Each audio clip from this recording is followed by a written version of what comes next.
Narito muli tayo sa isang segment kung saan makikilala natin ang mga pambato ng iba't ibang rehiyon para sa PICAG Online Awitan Challenge National Level na iyong mapapanood sa PICAG Tagapag-Ugnay Facebook page.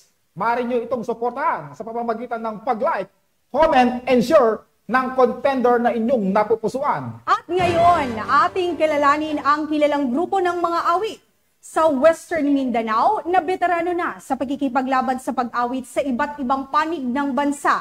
Ang Western Mindanao State University Grand Choral na pambato ng Region 9. Tayo ngayon sa Western Mindanao State University para kilalanin ang ating mga kalahok mula sa City of Flowers, Zamboanga Peninsula para sa online awitan national level ng Police Community Affairs and Development Group. Tara at kilalanin ang ating mga kalahok.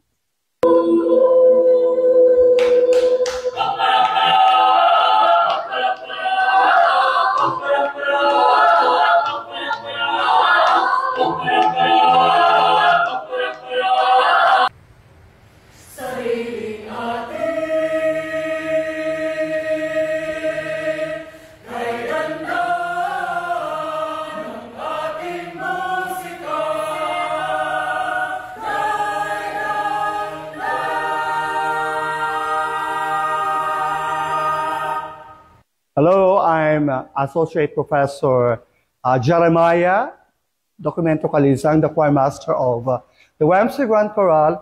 WMC Grand Choral has been existing for 31 years already, and I took over during the 20th year of the choir.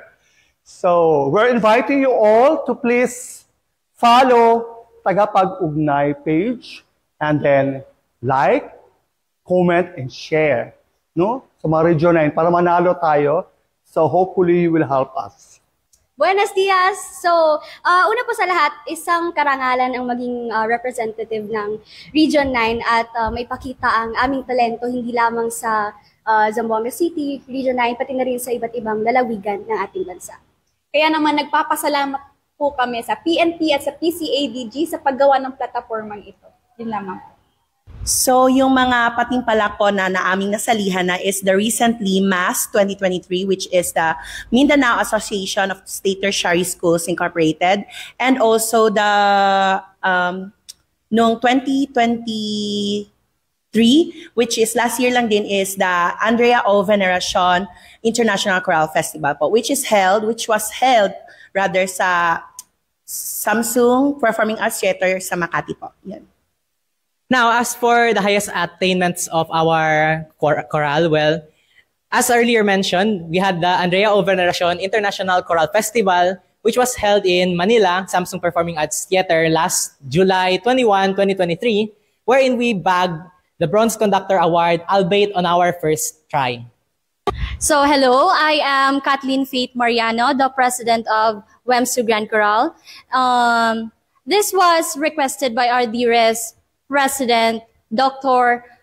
Maria Carla Ochatarana, and of course, our OCTA Director, Dr. Almira Noche Franca, and with our very own Maestro Jeremiah Calizang, and of course, without the WMSU Grand Choral members, this won't be possible. Thank you so much for the PICAG Tagapag-Ugnay for this wonderful opportunity.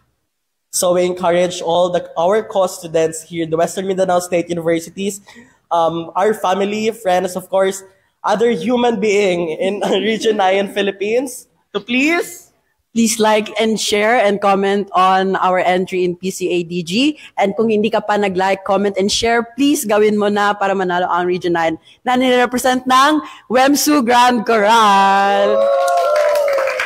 Muchísimas gracias for supporting WMSU Grand Choral Region 9! Mula dito sa Western Mindanao State University, ako ang iyong PNN correspondent, Patrolwoman Gian Primitiva, alagad ng batas, tagataguyod ng balitang pulis. Maraming salamat, Patrolwoman Primitiva.